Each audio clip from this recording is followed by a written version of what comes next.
श्री कृष्णा। आज है गीता ज्ञान का चौथा अध्याय। श्री कृष्ण भगवान बोले, इस अविनाशी कर्म योग को मैंने सूर्य से कहा, सूर्य ने मनु से कहा और मनु ने राजा इक्ष्वाकु से कहा।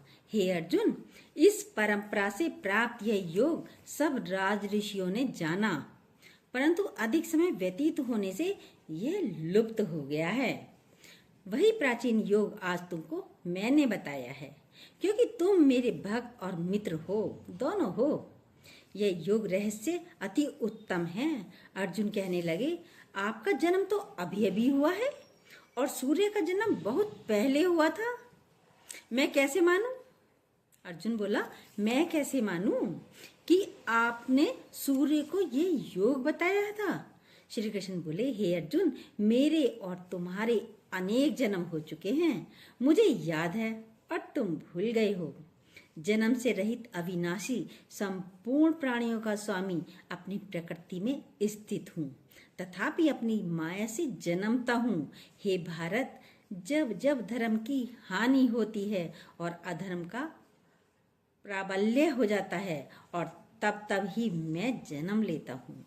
साधुओं की रक्षा, पापियों का नाश, धर्म की स्थापना करने के लिए प्रत्येक युग में जन्मता हूँ। जो मेरे इस अलौकिक जन्म और कर्म को तत्व जानता है, वह मृत्यु होने पर फिर जन्म नहीं लेता, मुझ में लीन हो जाता है। इस भांति मोह, भय और क्रोध का त्याग कर मुझ में भक्ति करके और मेरी शरणागति हो। बहुत से मनुष्य ज्ञान रूपी तप से पवित्र होकर मुझ में मिल गए हैं। जो जिस भाव से मेरा पूजन करता है, उसको मैं उसी प्रकार फल देता हूँ। हे पार्थ, मनुष्य सब प्रकार से मेरे मार्ग का अनुसरण करते हैं, अर्थात यह चाहे जिसकी सेवा करें वह मेरी ही सेवा होगी। चाहे घर में माता पिता की सेवा हो, किसी की भी सेवा हो, वह मेरी ही सेवा होगी। मनुष्य लोक में कर्म सिद्धि की इच्छा करने वाले देवताओं का पूजन करते हैं, क्योंकि इस लोक में हर्ष, शोक आदि होती है। मैंने चारों वर्णों की, क्योंकि इस लोक में कर्म की सिद्धि शीघ्र होती है।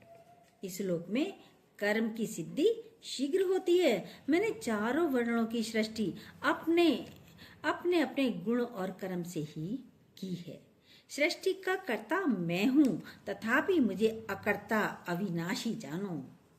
अकर्ता और अविनाशी, मरने वाला नहीं हूँ और करने वाला भी नहीं हूँ, ये जानो। कर्म मुझको वृद्ध नहीं कर सकते, बूढ़ा नहीं कर सकते, तथापि कर्म फल में मेरी कामना भी नहीं है।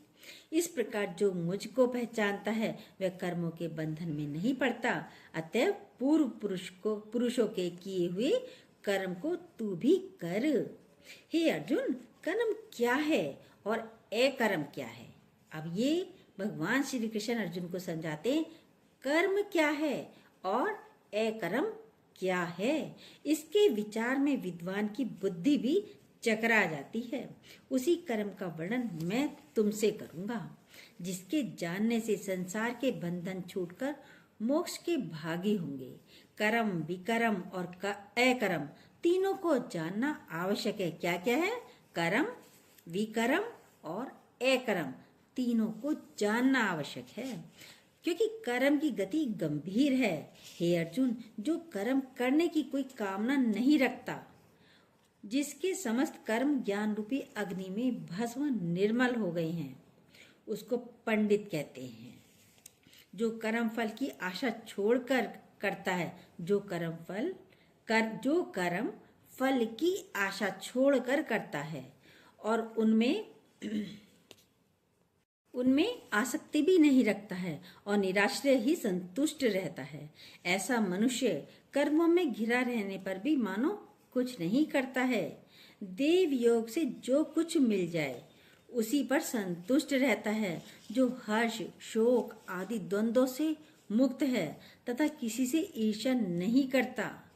कर्म की सिद्धि या असिद्धि में भेद नहीं समझता, वह कर्म करता हुआ भी उसमें नहीं बंधता। जो फल की इच्छा नहीं रखता वह वासना से दूर हो गया है। ज्ञान में जिसका मन अचल है, ज्ञान में जिसका मन अचल है, चल नहीं रहा जिसका मन, मतलब जो यज्ञ के कर्म करता है वे सब कर्म लुप्त हो जाते हैं। हवन करने का पदार्थ भी ब्रह्म है, आहुति देने वाला भी ब्रह्म है। इस प्रकार जिसकी बुद्धि में सब कर्म ज्ञान में है उसको ब्रह्म प्राप्त होता है। कोई कोई कर्म योगी देवताओं की पूजा करते हैं और ज्ञान योगी ब्रह्म रूप अग्नि में यज्ञ रूप से हवन कर परमात्मा का भजन करते हैं। कोई ऐसे हैं जो अपनी इंद्रियों को तथा कर्मों को संयम रूप अग्नि में होम देते हैं, और कितने ही इंद्रिय रूप से अग्नि में इंद्रियों के रूप शब्दादि विषयों को होम देते हैं। कितने ही लोग इंद्रियों के सब कर्मों को और प्राणों के कर्मों को आत्मज्ञान से प्रज्वलित संयम रूप में अग्नि में होम देते थे। होम का मतलब है हवन कर देते हैं, आहुति दे देते हैं। कोई तो द्रव्य यज्ञ करते हैं, कोई तप यज्ञ, कोई योग यज्ञ, कोई स्वाध्याय और कोई ज्ञान रूपी यज्ञ करते हैं। किसी को ज्ञान देना भी एक यज्ञ है। और कोई प्राणायाम में तत्पर रहने वाले योगी प्राण और अपान वायु में प्राण को रोकते हैं और प्राण वायु में अपान वायु का लय करते हैं। कोई आहार को निरंतर कम करके प्राण को होमते हैं, हवन कर देते हैं। भोजन मतलब कम करते हैं, धीरे धीरे कम करते चले जाते हैं। वे यज्ञवेता हैं और यज्ञ ही से इनके सब पाप नाश हो जाते हैं। जो यज्ञ में बचे हुए अमृत रूप अन्न को खाते हैं वे सनातन ब्रह्म को प्राप्त होते हैं। हे अर्जुन, जो यज्ञ नहीं करते उनको यह लोक और परलोक दोनों ही नहीं है।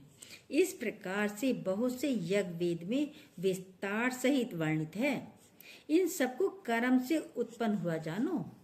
हे परंतप, द्रव्य में यज्ञ से ज्ञान यज्ञ उत्तम है। द्रव्य में यज्ञ से ज्ञान यज्ञ उत्पन्न है, यानी किसी को ज्ञान देना ये उत्तम है।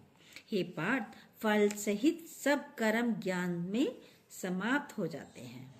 सो उस ज्ञान यज्ञ का तत्वदर्शी और ज्ञानी लोग तुमको उपदेश करेंगे, इसलिए तुम उनकी सेवा करना और उनको विनय पूर्वक प्रसन्न करके ज्ञान यज्ञ जानना। इस ज्ञान का लाभ प्राप्त करके तुमको ऐसा मोह फिर नहीं होगा। इसी ज्ञान से समस्त प्राणियों को तुम अपने में और मुझ में देखोगे। यदि सब प्राणियों से भी अधिक पाप करने वाले हो तो भी ज्ञान रूपी नौका से ही सब पाप रूपी समुद्र को पार कर जाओगे। हे अर्जुन, जिस प्रकार प्रज्वलित अग्नि लकड़ी को जलाकर भस्म कर देती है, वैसे ही ज्ञान रूपी अग्नि सब कर्मों को भस्म कर डालती है। ज्ञान रूपी अग्नि सब कर्मों को भस्म कर डालती है। इस लोक में ज्ञान के समान पवित्र और कुछ नहीं है।